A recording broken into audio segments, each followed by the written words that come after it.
Okay, guys, back out here on this job out here in Sierra Madre, and originally this cabinet was spec'd for paint grade. I have all the doors and drawers here. I have MDF center panels. Long story short, customer decided they wanted stain grade. Well, fortunately, the frames are made out of maple. The doors are all made out of alder, but it's fine as long as we get the color similar. They're happy. So what I did is had some stain samples from Stefan. The color I had was charcoal, and the second color I had was butternut. The charcoal was too dark, the butternut was too light, so I ended up combining the two of them. And actually the color before is going to actually work out pretty well. This is unfinished, of course. Once I put some sealer and clear coat on it, it's going to darken it up, and it's going to get us to the color that we need. What I wanted to talk about is show the consistency of the stain. So these are just samples so I can take back to my shop when the doors are ready, that I can use these as a mock for what my doors are going to be. Reason being is everything is inset, and what that means is that these fronts set inside like this, not a typical overlay like this. So these are inset. So the color consistency is very important. So those are all going to be used for samples. So now we're going to go through. So what I ended up doing is playing with the stain a little bit. I ended up coming up with pretty much almost 70-30. Most of the stain was the charcoal, and then I added a little bit of the butternut to kind of bring up the red a little bit in it. And it seems like it works fine. The tools that I'm using today for applying, I forgot my natural bristle brush, but this is just a shop brush that we have for dusting. It's going to be fine. It's still in halfway decent shape.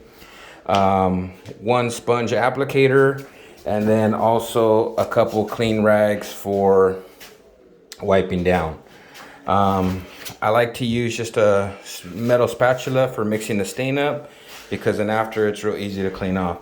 So I'll just take it and stir my stain up, make sure my stain's all nice and thoroughly mixed, and then I'll go through and I'm going to wipe it off, and that's it. So let me get started on the staining of the cabinet. I'm going to walk through it right now. Like I said, I like to use a sponge applicator with a terry cloth wrap on it. It seems like it holds the stain really well. I'm not going to soak the sponge real heavy. I don't want it real soaked. And the reason being is because typically when I do stain, I like to stain the inside detail first. So I try to be careful, not getting it all running everywhere. And I like to do the inside rails first. So I'll go through and I'll stain all the inside rails first, get all these stained. I could also do this in a spray stain, and it would probably go a lot faster, but I actually like the look of a wiping stain. I think it brings a little more character, especially this house is, they're doing more of a Spanish style, kind of a theme. So I think a wiping stain would probably, for me, it'd just go a little bit better with the theme of what they're doing. Spray stains are real nice. You spray them on, they're very consistent. But here it's okay if I get a little bit of highs and lows, because as like in the alder, you could see that there's the knots and all the different colors of the wood. So I'm going to go through and make sure I stain all my inside frame first. That's what I'm doing first. I'm going to run all this. And then after I finish doing that, then I'll run my face frame. So I'm just going to take my time, come through here, get it on the inside. If you get it on the face, it's okay. It's not a big deal. But what I don't want is I just don't want it pouring. I just don't want it pouring over the side. So I'm just going to go. And I haven't wet the sponge real heavy with a bunch of stain. It's just barely damp. And then what I'm going to do is I'll do all this inside detail work first. And then when I go back to finish touch the frames, I'm just going to grab a little more, and I'm kind of squeezing it, just kind of grabbing it and kind of squeezing it out here. Then I'll go back and I'll re-wet everything one more time. So yeah, it just makes it's pretty simple. It's not that big of a process. So what I'm going to do actually right now is I'm going to pause this for a half a second, and then we're gonna kind of fast forward to make it a little bit easier for you guys so you're not watching a 45-minute video. I'll be right back. All right, so I got the face frame all stained up. I'm really happy with the color. It looks really nice. Very consistent stain. I believe I'll probably run 2 coats on it just so I can get it to the desired color I want. But now we can kind of shorten up the video a little bit, and I can show you here what I'm gonna do and how I'm gonna stain this panel here. So,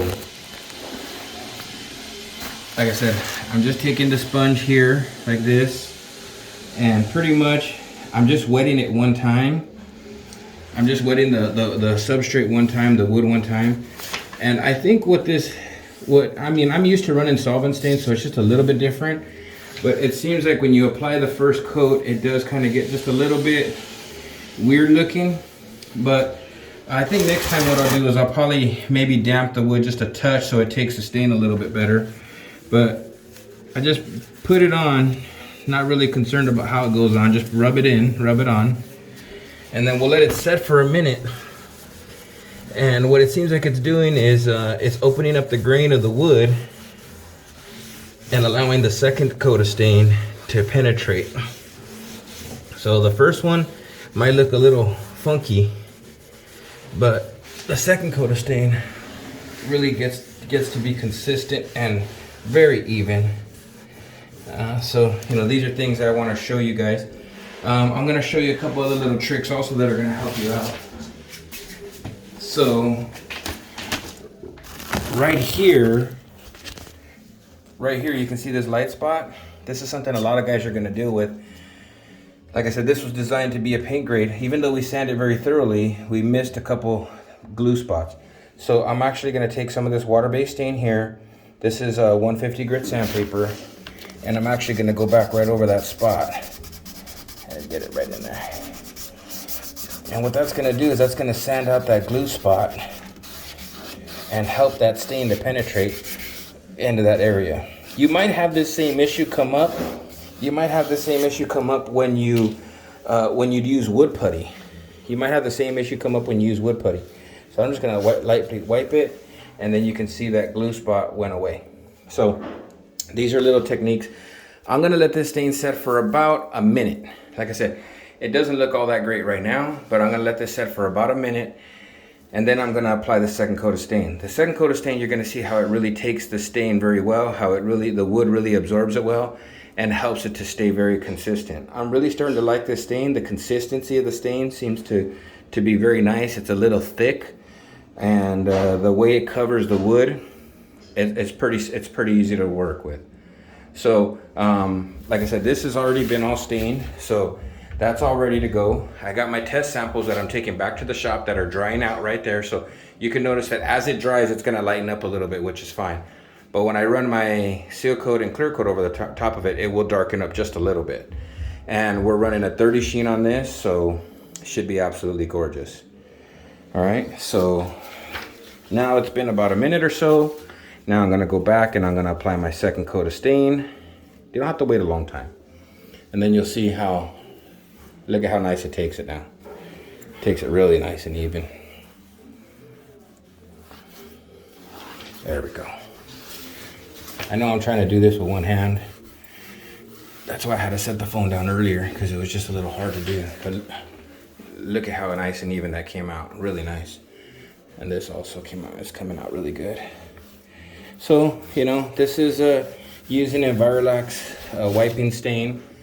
This is the PMCM 10775 wiping stain. Like I said, I mixed the charcoal and the butternut.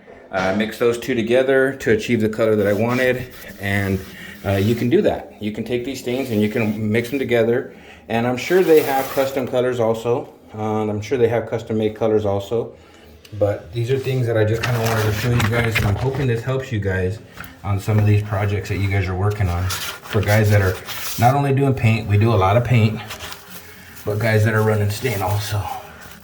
You know, you don't have to be afraid of this stuff. If you don't like it, sand it off. Not a big deal, you know. But I notice if I leave the stain on there just a little bit wet and don't try to overwork it too much, just put it on it just absorbs right into the wood. It just absorbs right into the wood. So here's another video for me. This is something a little bit different. This is working the envirolak wiping stain. And again, I hope this helps you guys out. I'll post some after videos when I'm done. To help make it a little bit more consistent, you can take a fine brush like this and just kind of wipe out any of your brush marks. Just kind of soften them up a little bit. You don't have, again, you don't have to overwork it. Just lightly brush them out. Just lightly brush them out. It'll help to make the stain look really nice and even. Okay, so even with water-based stains, you can take and just softly brush them out, and it'll make the whole stain look so much more nice. Really liking this color. I'm gonna say it's like a medium walnut. But now you can see after how consistent the colors come out. It looks very nice. And like I said, after I'm all done, I'll post pictures of the unit completely done. Hopefully this helps you guys on some of your projects, if you guys have any projects coming up in stain. And we'll see you guys in the next video. You guys have a good one.